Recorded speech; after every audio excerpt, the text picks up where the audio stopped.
जय श्री कृष्ण। भाई कन्या राशि वाले जो हैं इनको थोड़ा सा उनके लिए गुरु सूर्य और बुध का कॉम्बिनेशन तो बहुत अच्छा है। लग्नेश बुध दशम में चल गए, गुरु के साथ हैं। गुरु और सूर्य दोनों दशम में बैठे हैं। कॉर्पोरेट सेक्टर को, गवर्नमेंट सेक्टर के लिए बहुत अच्छे हैं। बिजनेसमैन जो हैं उनको भी किसी बड़े ग्रुप के साथ में एसोसिएशन मिल सकता है और उनके लिए भी अच्छा है। बृहस्पति चतुर्थेशों के चतुर्थ पर दृष्ट हैं, एसेट बनवा रहे हैं, एसेट क्रिएट करा रहे हैं। छठे भाव के ऊपर गुरु की दृष्टि लाइबिलिटीज बढ़ाती है। डेट्स, डिसीजन, एनिमीज, ऑब्स्टिकल आना। राहु वहां बैठे हैं।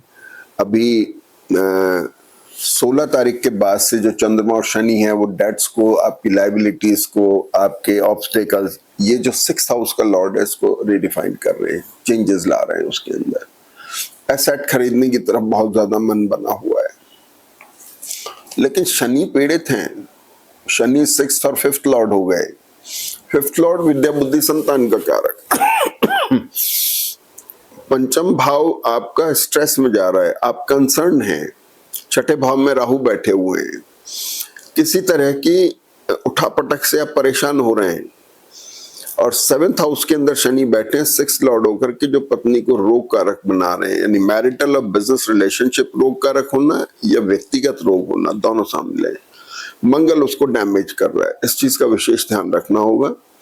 वाइफ की हेल्थ का, पर्सनल रिलेशन और मैरिट रिलेशन, इनका विशेष ध्यान रखना। वो डिटैच होने की संभावना है। अगर मान लीजिए इस्टेब्लिश नहीं हुए तो डिटैच होने की संभावना है। जो विवाहित लोग हैं उनके लिए अपने स्पाउस का ध्यान रखना जरूरी है। शुक्र जो है 2nd हाउस की तरफ देख रहे हैं, फाइनेंशियल पार्ट पे अनसर्टेनिटी लाते हैं। भरणी नक्षत्र जो है ये थोड़ा अनसर्टेनिटी देता है।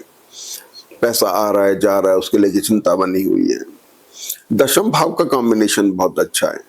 गुरु सूर्य बुध बैठे हुए हैं। बुध अपनी राशि के, मतलब बुध अपने ही राशि के स्वामी होकर के बैठे हैं, जो बल दे रहे हैं।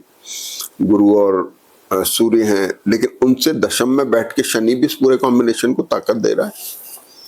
ये एक बड़ा खास बात है, ये एक अच्छा साइन है। और चतुर्थ भाव के ऊपर गुरु शनि की दृष्टि एसेट क्रिएट करा रहा है। अब आ जाइए कि 17 तारीख से जैसे ही कुंभ राशि में चंद्रमा आते हैं तो छठे भाव में आ जाते हैं। छठे भाव में चंद्रमा पीड़ित हैं, राहु के साथ में पीड़ित हैं। यहाँ आपको इरिटेशन होगा, चिड़चिड़ाएंगे।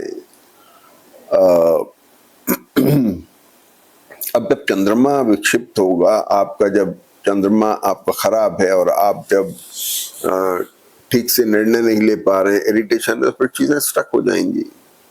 ट्रैवल को लेके, एसेट को लेके कंसर्न डेवलप हो रहा है। और इसके बाद में जब मीन राशि में चंद्रमा आ रहे हैं 7th भाव में, तो यहाँ चंद्रमा शनि के साथ आकर के षष्ठेश के साथ बैठ रहे हैं। पत्नी को लेकर के, मैरिटल और बिजनेस रिलेशनशिप को लेकर के कंसर्न डेवलप हो रहा है, रीडिफाइनमेंट बता रहे हैं।